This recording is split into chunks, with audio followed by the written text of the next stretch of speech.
Hey, what's up? And welcome to Screen Smash. My voice got a little funny right there for some reason, but hey, how's it going, everybody? We've got Ian, Hello. Maria, What up? and Tyler. What's good, Twitch chat and YouTube viewers after the fact? Yeah, I was gonna say that's gonna go out of context in post.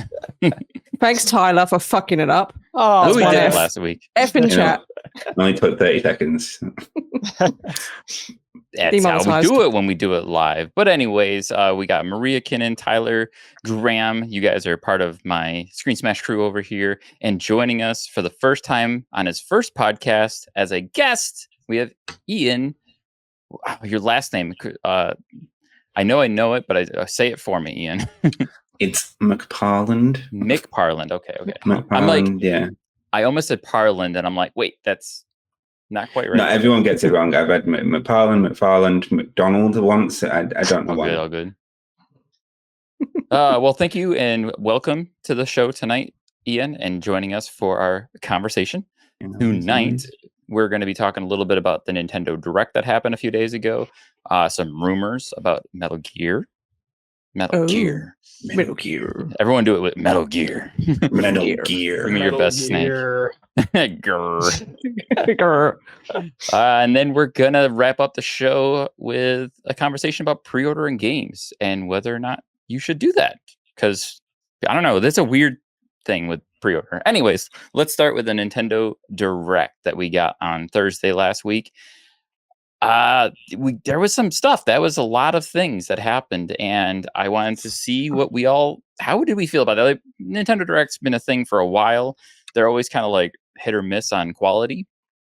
I think I have some inklings, at least on Tyler's feelings, but let's see what we all thought about that presentation. I'm going to throw it right to you, Ian, to start us off. Oh, nice. Guess in the hot seat. Yeah, straight away. Brilliant. No, I watched it.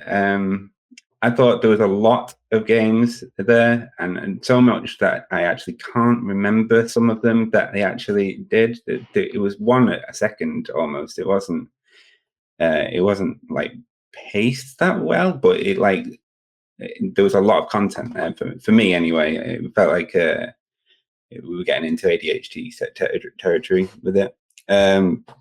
Lots of JRPGs, which don't float my boat at all. But there was a few things that on my list that did seem to be okay. I mean, I don't have a Nintendo system, so I can't play any of these things. But there's a few that I don't think are Nintendo exclusives that I have on my list. So the Dead Cells Castlevania thing looked dope. Oh, yes. And that is the word right there. Dope. Dope. Looks absolutely dope. It floats my boat. I love things like The Messenger and Hollow Have you played Knight. Dead Cells?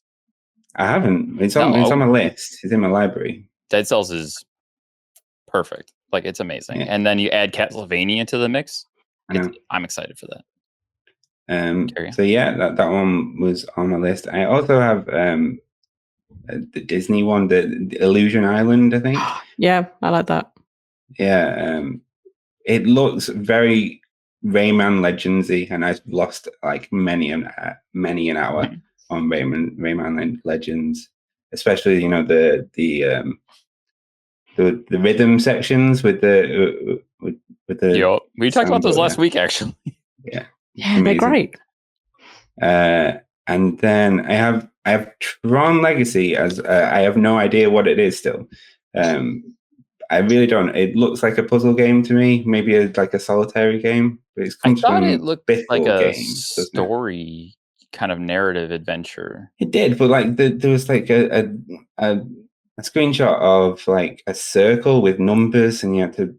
It felt a bit solitary. I still don't have a clue what it is, but I'll buy and fail at any Bithell game. Basically, John Wick Hex is so hard. Yeah, they're the ones on my list. The only other thing I have is Bayonetta Origins, which looks pretty cool as well. It looks like a dual stick. Yeah, a little spin off from Bayonetta. Yeah, voice acting on the is it Sorexa or can't remember what her name is, but was very childlike, which put me off a little bit. Felt a bit weird, but look, the visuals were pretty good. Everything. Nice. All right, moving on. Who's jumping in? I'll do it. Well, thrown to the dogs, Maria. I didn't watch it because those announcements. Shut up, Dan. Those announcements are just. I just want to know what games are coming out. I don't want the fluffy bullshit that comes with it. I don't want people trying to be funny. Just tell me what fucking games are coming out. Nintendo's pretty decent on that front. It's just like bang, bang, bang. That's like what trailer, I want. trailer, I want to be trailer. banged. Okay. Then watch Nintendo Directs to get banged. Yeah. Don't take that out of context.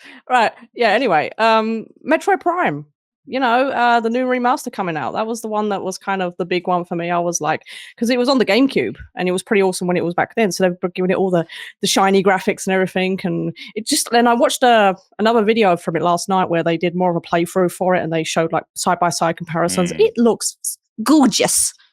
So yeah, I'm looking forward to getting into that. I'm not going to because I don't play fucking games, but I'm pretty sure I'll watch my husband play it from afar. But yeah, that one was a good one, and it's $39.99, so do you have it's pretty decent priced. I do. Okay, so I'm gonna find a way to make you play that game. Somehow. Force me against my will. So yeah, I'm gonna put it up to you to play it on stream or something. Just. But yeah, I like that one. It's nice to see, some of the old Game Boy games getting a little bit of a port onto the Switch and coming into the newer generations and stuff. Because some of those games you can't play unless you have the GameCube for the things and Game Boy games that come into the Switch as well, which is pretty nice. I never had a Game Boy because I was poor.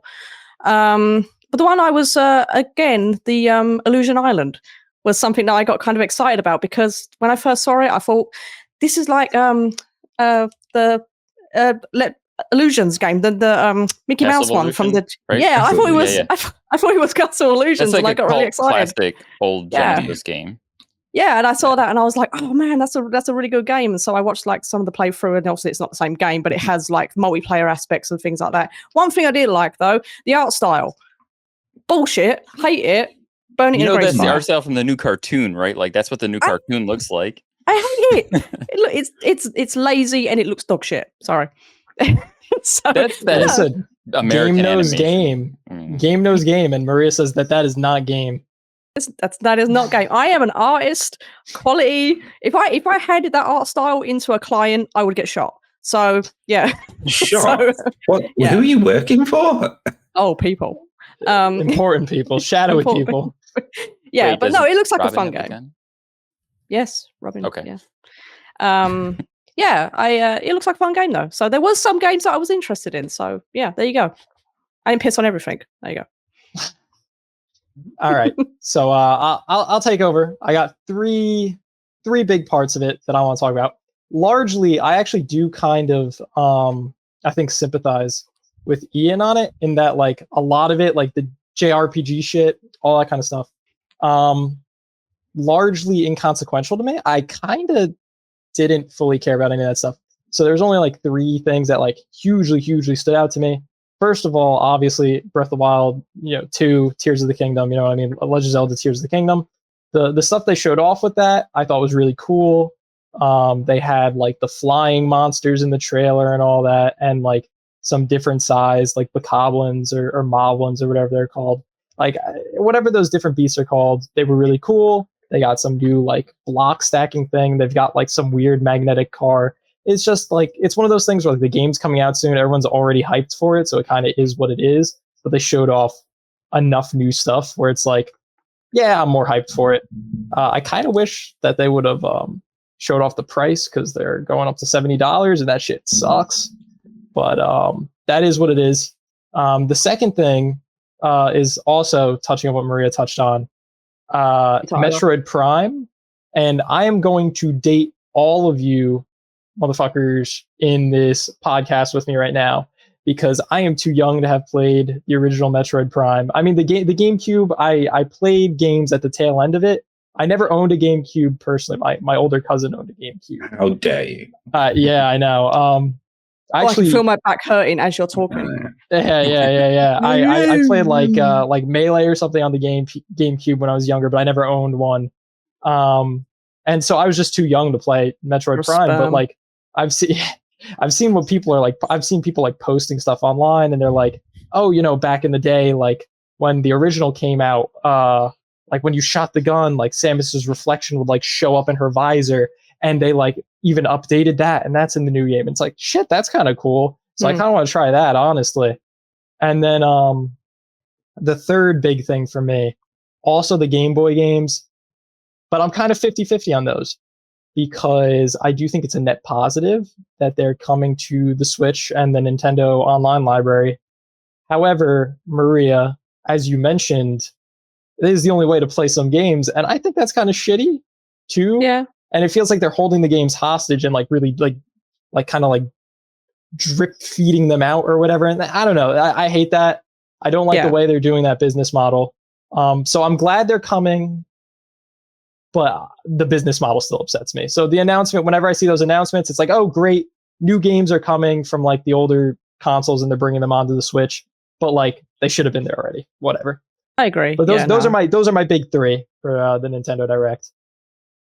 Good. Yeah, to echo all of you, I sympathize with your take on the Direct being kind of like weak, because there was a lot of like, here's a bunch of old stuff getting updated or brought to the new console. So yeah, there was a lot of that, especially really obscure stuff like the Bot and Kaitos, which was an obscure old like GameCube RPG, which I don't know how many people have played that. I remember looking at it, but never playing Never heard of it. Yeah, there's a lot of that. Of course, there was a lot of like indie games, a lot of smaller games, a lot of like really hardcore Japanese games. There was that like fashion designer game, and it was like, oh, that was on my list. No, that sounds real exciting. Like that's what I'll say, is that looks real exciting. But yeah, I want to say that here's your dating for you, Tyler. I was fucking pumped for Metroid Prime Remaster because I played that shit when it came out on the GameCube and I loved it and I ate that shit up. And I remember doing exactly that when they talked about the visor thing with you seeing her face. And I remember watching trailers back then, like, that's so cool. And then when I played the game going, oh shit, it actually does that. You know, like that shit blew me away back on the GameCube back in 2003. Honestly, I feel like that shit would still blow me away now. Like details like that, like, you know what I mean? Technology has progressed, but the little details, like, you know, some people, you know, sometimes you get them, sometimes you don't. So it's still really cool, for sure. Yeah, and I'm more and thrilled that it was shadow dropped of all things. Like bang, we got Hi-Fi Rush shadow dropped, and bang, now we got Metroid Prime Remaster shadow dropped. The only downside is I don't have any effing time to play it right now, because I'm too busy playing other things, because there's too many damn games coming out back to back to back to back to back to back to back. But anyways, I'm definitely going to get it. I'm definitely going to play it. I absolutely love that game. I devoured it when it came out on the GameCube. And of course, Tears of the Kingdom. I'm beyond hyped for that game. I'm so happy we finally got a release date for it. The price tag is what it is. I'm surprised Nintendo didn't bump up their prices sooner, because they were the first ones to jack their prices up in the old days. They were the first ones to have $60 Nintendo 64 games. And we were all like, I'm not going to pay $60 for a video game. There was a time when games were cheaper than that. They used to be $50. Just so I was seeing some old ads posted online recently, because people, obviously, you know, there's been discourse about this like crazy. And I've been seeing some like old ads online for like old cartridge games, and they're like $90, like $100. Oh yeah. So, I mean, like, yeah, it has been a long time coming, and like I get it. I'm just salty because it sucks. You know what I mean? As the consumer, like, shit, you never want to be paying more. I will say I was excited that Nintendo is currently doing that voucher program right now, where you spend $100 for 2 game vouchers, and Tears of the Kingdom counts for that. You can pre-order Tears of the Kingdom and buy another game for $100 essentially. So like that's the best deal you can get digitally on Tears of the Kingdom before it comes out. But anyways, it's coming this summer with May. I forget the exact date, but anyways, I hope I can clear my schedule, because goddamn, I'm going to lose hundreds of hours in the game, just like I did with the original Breath of the Wild. I have never played a Zelda game ever. Oh, really? Never played a Zelda game. I I'm a big Zelda fan. I've only played Breath of the Wild. I've played Breath of the Wild and like Wind Waker or something, but Breath of the Wild is just such a good game. Like if you It's never fantastic. played another Zelda game, you could pick it up and have a fantastic time with it, honestly. Mhm. So It seems pretty I big. recommend it, Ian, is what I'm saying. Yeah. On the Game Boy side of things, I'm happy, but I have the same problems and issues that you guys mentioned about the drip feed. I don't understand why Nintendo's doing this now when back on the Wii, they literally dragged and dropped every possible game they could onto the Wii platform that you could buy and own on the Wii. But now they're only available through the subscription service. Because they're And heartless. I'm more sad because I like Game Boy, but I like Game Boy Advance a lot more. I love the Game Boy Advance. I love a lot of the games that they're planning on bringing out with the Game Boy Advance, like Mario and Luigi Superstar Saga is a fantastic, don't sleep on it action RPG, but it's behind the paywall of the Switch Online expansion pass, which like I got to pay more money if I want to play that, but I don't need to. I still have it. I still have my original Game Boy and I have the original cart. Anyways, they're also bringing the two of the best Zelda games to the Game Boy emulation with the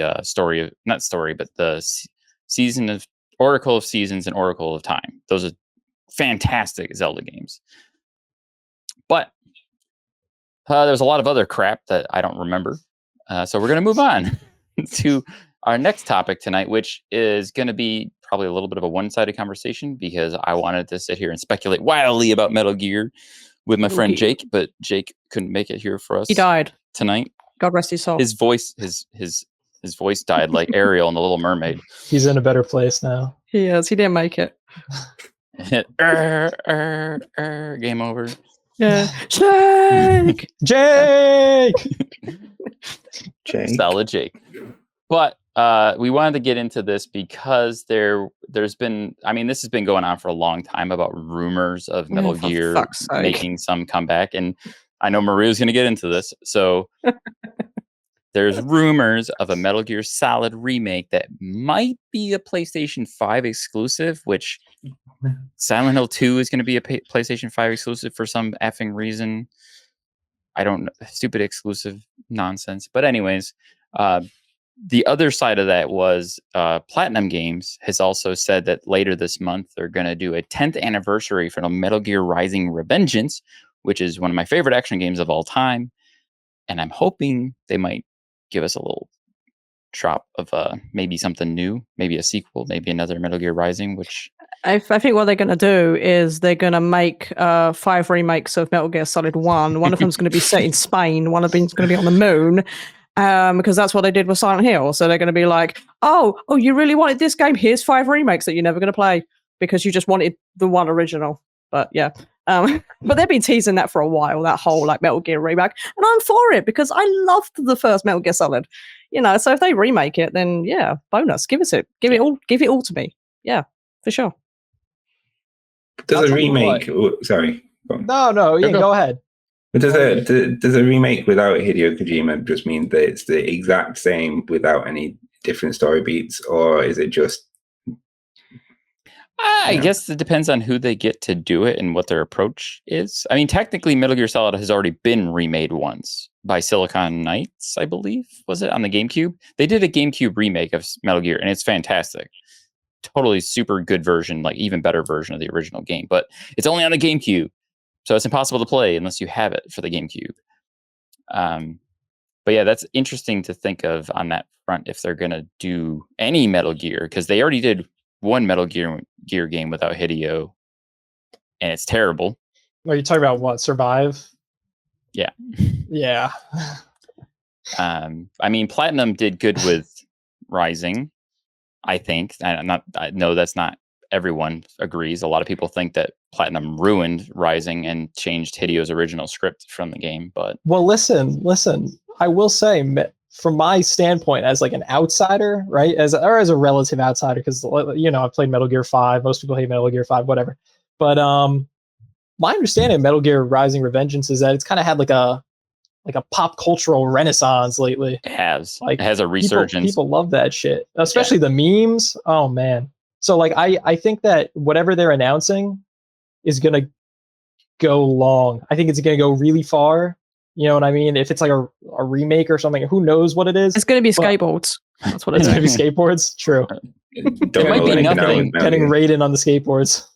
Well, it could be one of two things, I think. It's either going to be like a, yay, it's been 10 years, Metal Gear Rising, yay, and that's kind of it.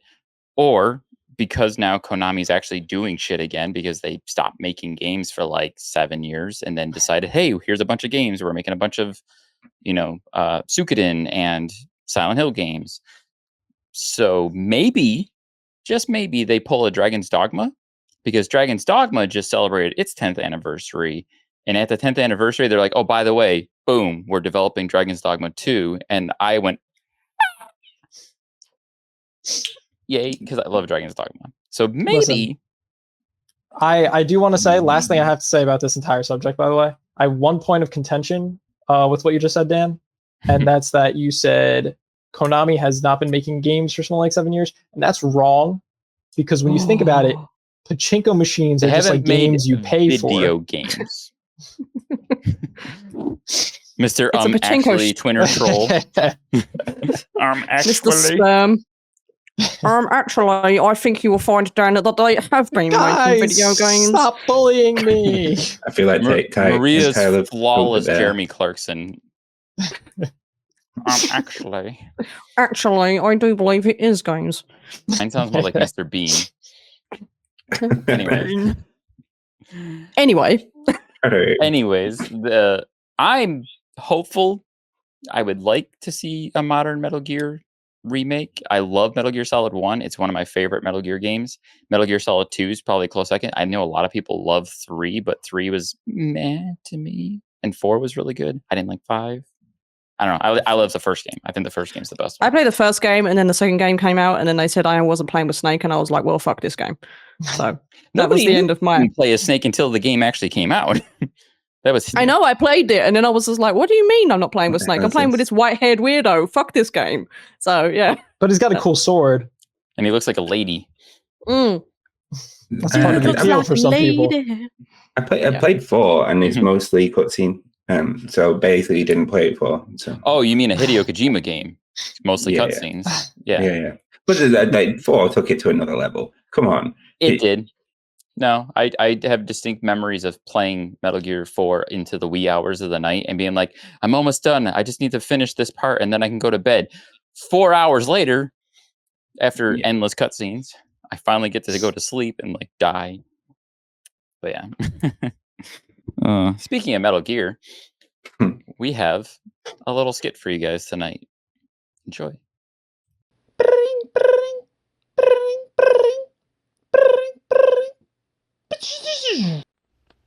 This is Snake. Do you copy?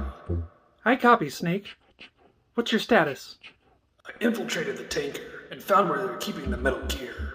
That's great, Snake. Oh, and I have some great news for you. What's that? I'm sending an airdrop from one of our biggest clients to assist you in your mission. Do you see it? Yeah, I see it. The box says Konami.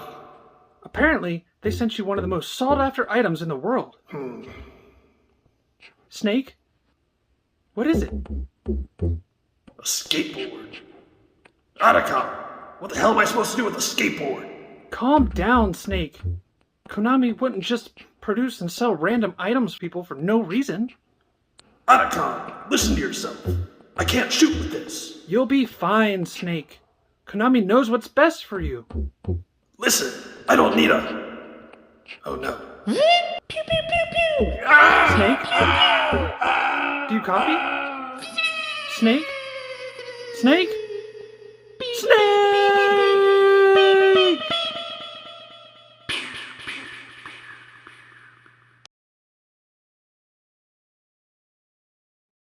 All right. It's going to be really hard to just go back into like, welcome back. And on we go with the show after those. You're welcome. Serious talk. Serious talk. Serious. Professional. Mad shout out to Jake for that skit. That was all him, 100%. All the audio, the voices, the video, that was all Jake doing that. And that's too stupid funny. I love it. Too bad you couldn't be here, Jake. Rip. Rest in peace. Yeah, he didn't make it. All right, moving on to our main topic of conversation tonight, and that is pre-ordering games. Should you do it? Yes, no, maybe so. There's a lot of different opinions on pre-ordering games and whether or not it's makes sense to do it, and there's a lot of different varying opinions on good, bad, and otherwise. Before we get into the meat and potatoes, do you guys have any kind of like general thoughts on pre-ordering that you'd like to start us off with? And I'm going to throw it at Ian to start us again. Hot seat. Guess. My general thoughts is you probably shouldn't do it, but do you do it? I do it sometimes. Yeah. Mostly on like narrative games that I don't want to get spoiled for me on the internet, which is so easy to get spoilers. Like, even if I mean, I don't get a lot of time to just crack on with story games. So by the time I do finish it, then like Twitch streamers will have finished it in like 2 hours flat or whatever. So you're worried about FOMO kind of FOMO, thing. Yeah. So that's what happened with when I did it with God of War Ragnarok. I thought if I didn't get it day one and start playing it, then everyone would spoil the really good story of it. So yeah, that was my general thoughts. Okay. Maria? I like to pre-order because I'm the sort of person that likes to support things that I like. I have done it in the past with games and studios that I know are going to deliver good quality, like, you know, Naughty Dog, and I pre-ordered some of the Borderlands games and stuff like that. And so I do like to do it because, you know, I'm like, well, this is a good game, I want to support it, but it gets harder and harder as time goes on because I realize it seems like we get lied to about the actual product that we're actually getting. And so it makes it harder and harder for I was going to say, are we about to drop an Aliens Colonial Marine reference again? Oh, fuck that game. Yeah. Yeah. And also others ones, you know, there was No Man's Sky that was promised to be this massive game. And then when we got it, it was like, what the fuck? So yeah, it's kind of like, yeah, I want to do it, but in a way I've been burned a lot and I don't know whether it warrants it, really, because if companies are not going to be honest about what they're delivering, then it's hard to put my money and go, yeah, I'm going to commit to this, because you're not committing to delivering the product that you promised. So fuck all y'all. Anyway, that was my short take. Continue. That's what I wanted. Thank you. All right. And I am staunchly anti-pre-order. I have so many reasons why. My mind feels as jumbled as Louis right now. And so I'm simply going to sit back and I'm going to wait for the more elaborated discussion. And I'm just going to say I'm very against pre-orders. And I'll let you carry on, Dan. All right. That works. I appreciate that. And I like that. That's good thinking. So this is a topic that I think about a lot because I do pre-orders.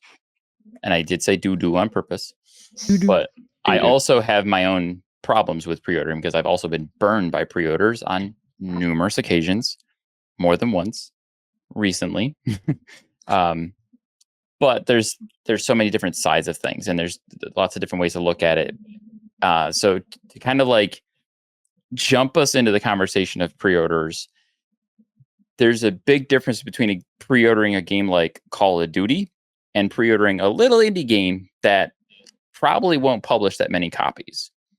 And that's kind of how I think I want to start this conversation is there is absolutely no reason to pre-order a Call of Duty game, except if you're that sucker who wants to get in the beta, because guess what? You pre-order to get beta access. But that game is going to be available. It's never going to go away. It's always going to be there. There's no reason to pre-order that game whatsoever. Not to mention you're just handing over money to all the terrible people behind it and whatnot, but capitalism. But on the other side of that is the smaller studios, the smaller, more selective games, the games that you might not actually get it if you don't pre-order it. And the other side of that is Kickstarter, which we'll get into. So where do you guys land on that front? Do you mind if I take the lead, everybody? Just go jump in, dude. Just like Yeah, I told 'cause Jake I last am- week. Jump in. I am extremely, as much as I am extremely anti-pre-order, I'm extremely pro Kickstarter, because I think, Dan, what you defined is the big difference for me. I can't remember the last time I pre-ordered a game, because when I think pre-order, I think of like $60, $70 AAA titles. You know what I mean? Like live service games, like monetized out the ass, like a event of the year kind of thing. I don't really go for that much anymore. Can I've been splice burned in so real many quick? times. Yeah, go ahead. Right into the core topic of what you're getting to and what I was starting to say. I've been burned recently. Most recently, I pre-ordered Battlefield 2042. Oh, yeah, Not that'd do it. worth it at all. Total waste of money. And more And recent, it's a promised live service where they stop updating it and you're screwed. You spent like $60 on what, right? Like, or 70 because you have to pay the Yeah. extra $10 for the next gen version Right. of the game. And then, I mean, they're trying to fix it and make it better. And it's not bad. I've played a fair bit of it. I enjoy it from time to time, but it definitely, there was no reason to pre-order that game. That was just a waste of money, especially now that it's on Game Pass. But yeah, I also wasted a lot of money on Destiny 2 when it first came out, because I'm like, I love Destiny 1. Destiny 1's great. I can't wait to play Destiny 2. I'm going to pre-order the $100 special edition with all the bonus goodies because you get access to the first DLCs. All of that content doesn't exist anymore. Mm-hmm. All of what I paid $100 for is meaningless. And you can play the game for free now. So, true. what did I spend $100 on? Anyways. The right to play it, which you don't have anymore.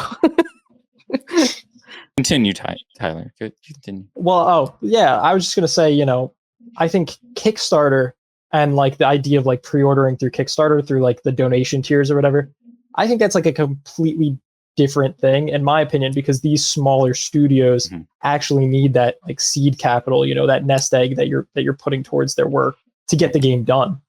Which is like, when you think about it, that's kind of what a pre-order should go to, right?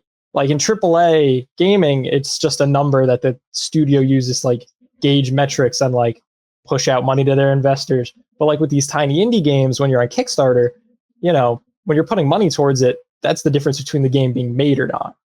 And I think that should get you the game, earlier or like right on release before anyone else. So I think that's a huge difference between the two. Yeah, I mean, I'm a big supporter of indie games, indie devs and stuff like that. I'm kind of breaking more into that, that zone, and I'm actually kind of working on an indie game myself at the moment, and so that it might go down that road where a Kickstarter might become available for it. But it's definitely, because like with some of these small games as well, like Tyler said, they are relying on that Kickstarter money to actually make the game. And also as well with indie games is there's a tendency for them to get lost in the market as it comes on Steam, and if it's not popular, it gets lost in the flood. There's so many of them and things. So that day one Kickstarter launch, it guarantees them that money, because the chance of you finding these indie games in the massive library, unless it's something really specific, it's a good chance that game's not going to get found, not going to get paid for. But if people back that Kickstarter, then that's a guaranteed that game is going to get backed. So for things like Kickstarter and stuff, yeah, I'm all for it, and I'm a lot more side with indie game developers, because they actually develop the game that they're like, this is my game, this is what it is, and we're not going to fuck you over. We're not going to make a theatrical trailer that means absolutely fuck all about the actual game. So, yeah, it's a lot more honest. And so, yeah, Kickstarter, I think, is a different thing from actually pre-ordering like AAA games. But, yeah, all for indies. And Maria, just to tack onto that, even I think, something that you were kind of getting at there, like, where like there's a level of security in it when you're, going through a Kickstarter like that provides indie devs level of security they wouldn't have otherwise. Yeah. A big part of the games industry, not just for AAA, for indies, just the industry as a whole, is the hype machine. You know what I mean? Yeah. Because it's so easy to get buried under other things. And, when you like pre-order through Kickstarter and you give them some of that seed capital, you're also, in a way, like kind of buying them visibility to a degree. And so like that in and of itself is like a massive boon to them. Yeah, and they're also, they're also finding out, like with the amount of people that back the Kickstarter, they are discovering how much of an audience there is for their game, about how many people are willing to put their money forward. That's like to wish buy this listing game on Steam too. Wish listing is incredibly important for indie devs. Definitely. And that's the thing, like, if you really wanted to pre-order something on like Steam, a AAA game, you know what I mean, not like an indie game, an indie title, right? You could just wishlist it instead. And I mean, the corporation still gets that metric, and you don't have to put the money down for the AAA pre-order. The way I see it, anyway. Ian, you got any thoughts?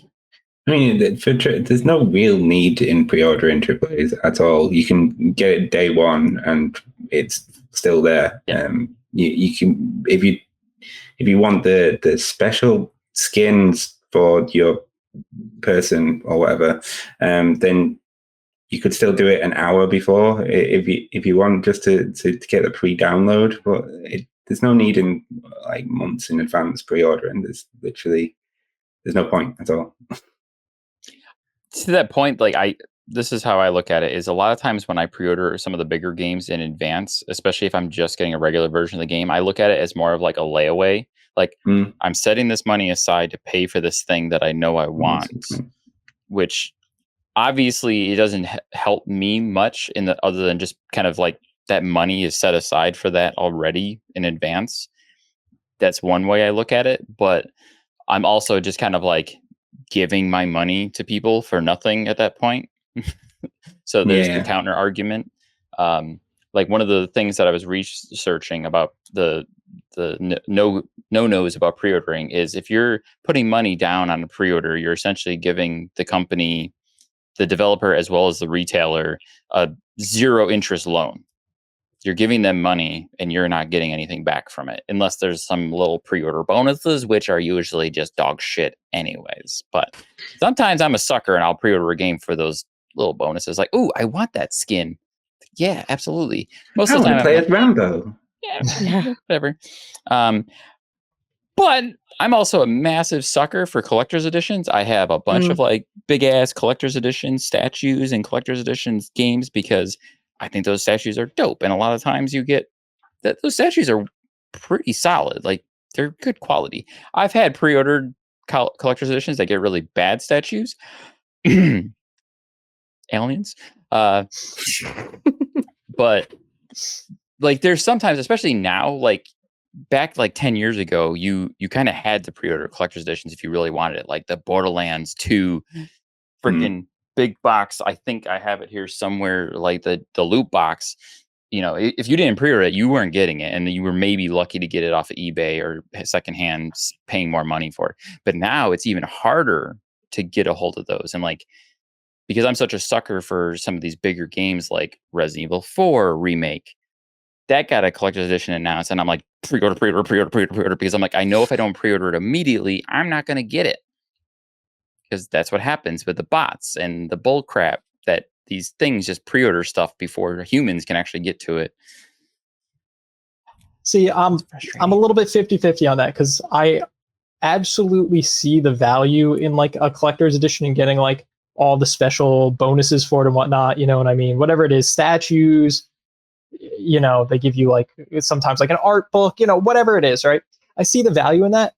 However, I feel like the industry's like sneaky little habit of like lying to the consumer has kind of like snaked its way into these collector's editions too. And the one that like comes to my head as like the absolute most egregious example is like the Fallout 76 one. I don't know if you guys remember that one. Yeah.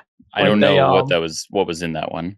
So the two things, from what I remember, like almost everything that was promised in it was not like up to the standard they promised. Was there a map? Like one of Fallout games had they promised like a cloth map, and you didn't get a cloth map with it or something. I don't fully remember what it was. That might have been Fallout 4. The two things that I absolutely remember were they promised like this really high quality like backpack alongside it, like, you know, like some like vault backpack thing. And then what they ended up shipping out were these like really shitty like nylon bags, like the type that you'd like, you know, that like a drawstring bag that you like throw over. Yeah. And so that was one of the things they like really effed up and they lied about.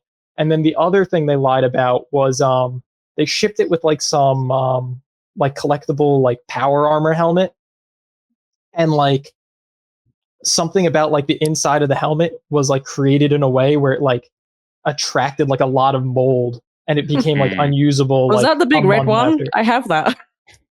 I you know what? I don't Yeah. remember exactly what it is. I think it was like a bit. I think it was a gray one. It's probably not what you have, so don't worry about it. I think you're in the clear. I don't care. I'll breathe in the Mold. cancer. It's fine.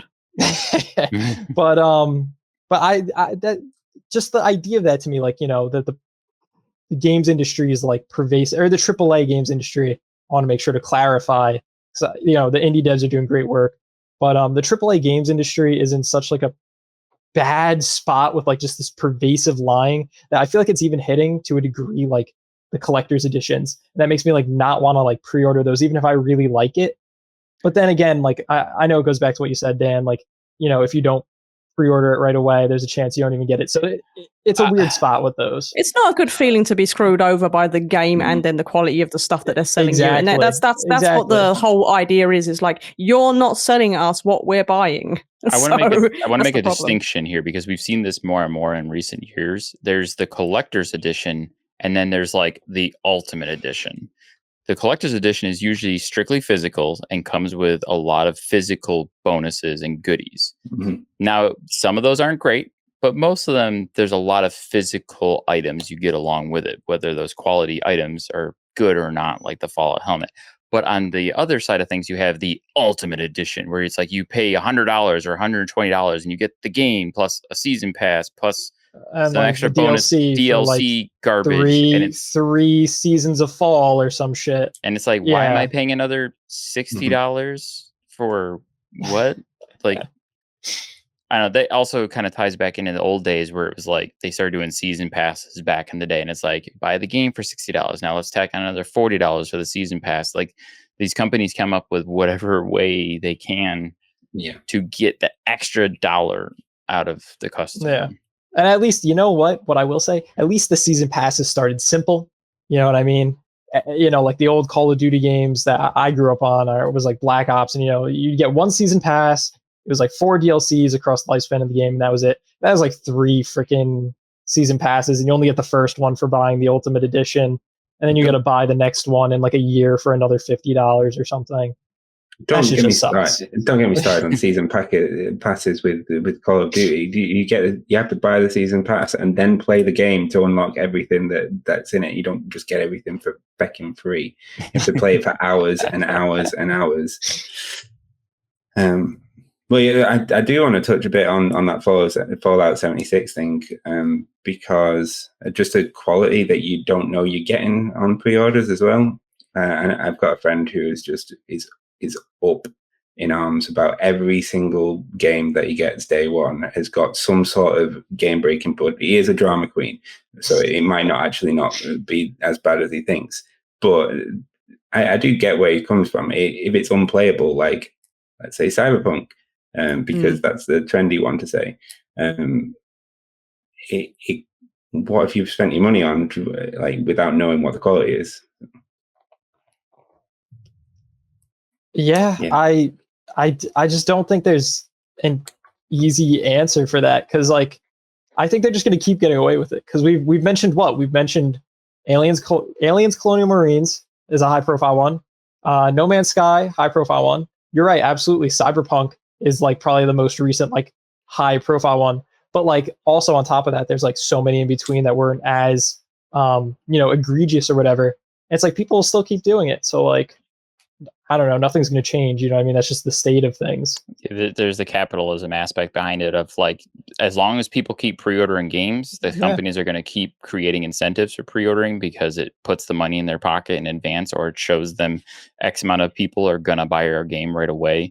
And you get a lot of people who are like, don't buy the game right away. It's going to be broken, or it needs patches, it needs updates, or you're going to get the Game of the Year edition a year later and it's going to be half the price. And there's so many arguments against it. Like, there's one thing that I was going to try to like defend on some elements of pre-orders, because there's the people out there who tell you, don't buy the game day one, don't buy it at full price, wait till it goes on sale. Like, push the FOMO behind you and wait for that game to go on sale and then play it cheaper. Just in general, they say that. And it's like, okay, that's fine. I do that on some occasions. But what about some of the smaller games that aren't going to get guaranteed million copy sales, like a Call of Duty or a Battlefield or any of the other bigger titles? If those games don't meet certain quotas, those studios struggle, and or people don't get paid, or they don't continue making what they've made. I've heard plenty of stories about studios who they didn't make a quota or they didn't sell enough, and then they get massive layoffs. I Or mean, wasn't that a gripe with the studio that made Days Gone? That it was a good game, but he was like, he got pissed because he said no one backed it, so I'm not making another one. it It's like, didn't. Well, it was more Sony said we're not Yeah. making another one because you guys didn't make enough money from it. And that's just Yeah. it too. It's like if you're sitting there, where's Days Gone 2? Where's Days Gone 2? It's because the original didn't sell enough. It didn't hit Yeah. quotas. But then again, a big studio like Bend and a big publisher like Sony, they probably had really high sales expectations. Yeah. When that Right. game hit 8 million sales, $8 million, I forget which one it was. They were like, oh, it finally hit this. It's, like, big deal. Like, I don't know. That sounds pretty good to me. I don't know. But anyways, if you, I'm trying to think of smaller games that, like, for myself, I'm like, oh, this game's really great. I hope I get a sequel. See, That may or may not Just, happen if the game didn't sell well enough. just cutting in while you think about that too, Dan. I think like another big, not really a small example. I'd say like a middling sized example is like there's like a huge popular like cultural zeitgeist around like Titanfall, especially with like Apex Legends being as big as it is. You know what I mean? But Titanfall 1 and 2 didn't like sell as good as they wanted them to, from my understanding. I know exactly why Titanfall 2 didn't sell well. It like launched at a bad time too, right? It launched in between Battlefield 5, Battlefield 1, and that year's Call of Duty, like week to week. It was literally Battlefield, Titanfall, Call of Duty, week after week. So it was the worst possible time it could have launched. Exactly. And that's certainly a factor, but like just in general, you know what I mean? Like a franchise like that, like if they don't, it's a testament. If it doesn't reach the sales, there's so many people that are like begging for like a Titanfall 3, and like Titanfall 2 at the end of the fantastic. day, at the end of the day, is it going to happen? Maybe if a corporate guy, is convinced by some spreadsheet somewhere, but otherwise you're shit out of luck.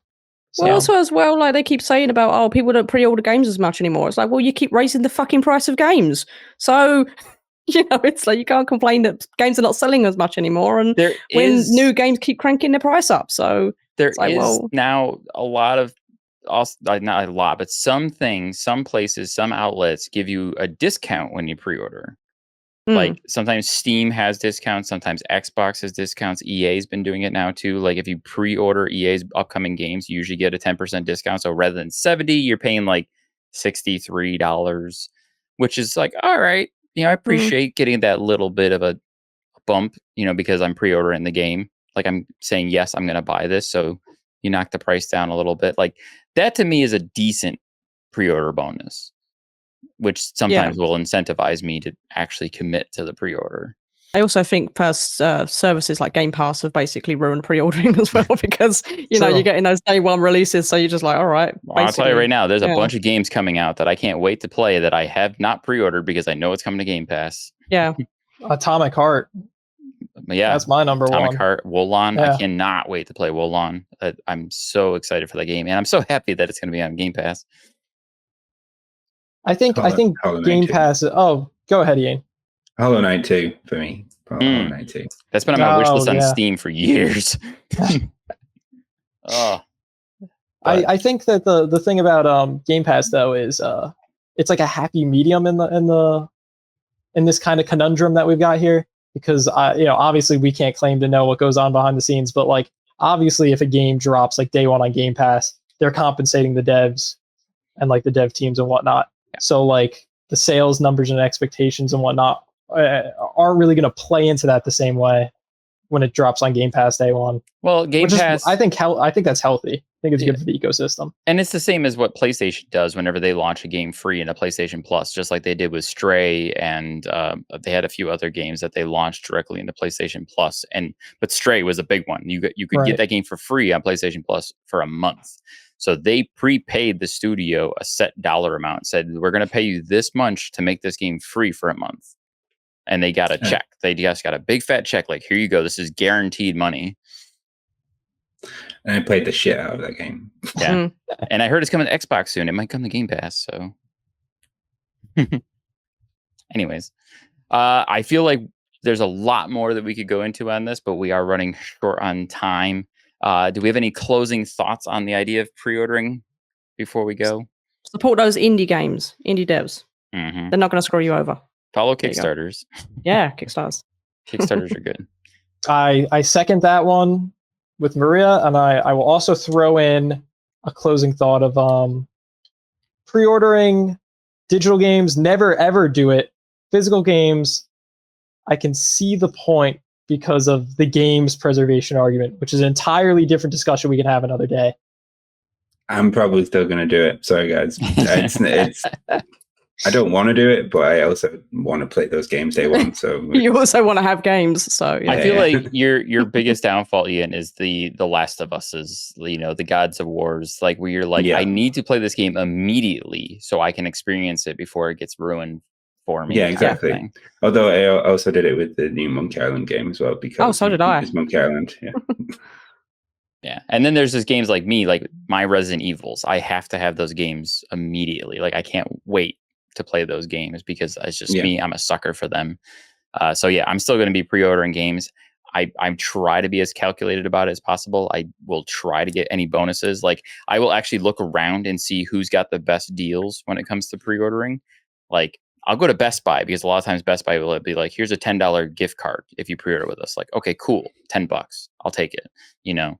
Or I use the rewards points through various outlets. You know, I do whatever I can to get a discount. So I don't know. It's kind of on you if it's that consumerism, capitalism kind of aspect of, you know, do you want to give your money away in some elements? And you could get burned hard. Yeah. That's just the truth of it. But yeah. I really want Jedi Survivor though, Dan. I really want Jedi Survivor. I want that collector's edition that comes with a lightsaber. Yeah. $300 or $250. It looks amazing. And I love Jedi Fallen Order. It's one of my favorite games ever. So yeah, I'm right there with you, Ian. But we got to close it out for tonight. I want to give Ian a shout out for joining us this evening. You guys can check out his work on the CouchSoup website, couchsoup.com, and some of the articles that he's been writing. He's been crushing these articles about The Last of Us HBO TV show. He's also been cranking out a bunch of other articles. You've been a machine over there, Ian. I have free time. But yeah, everyone else here, we're all like working with over at the CouchSoup, putting out some articles. I'm working on some things. I got that review coming out. Tyler's just cranked out a few articles. You did the Steam Next Fest, so people should check out that if you want to see some new games coming from Steam Next Fest. Definitely. I recommend anybody that has any interest in PC gaming at all to check out Next Fest because the demos there are really fantastic and they support indie devs. Mm-hmm. So yeah. Always up for supporting the indie devs in every way possible. But that'll do it here tonight at Screen Smash. I'm gonna try this closing outro that Rowan wrote for us. Thank you for joining us tonight. That's all the time we have for you. Until next time, may all your games be good ones. Thank you, Rowan, for that outro. I'm gonna try this. We're gonna try doing like different outros every once in a while, just for the heck of it, just to be a little different. For the shits and gigs. Yeah, exactly. All the gigs and shits. Shigs. Shits and gigs. Shigs and gigs. All right, everybody. Thank you so much. Have a good night, and we'll see you next week. Bye-bye. Bye.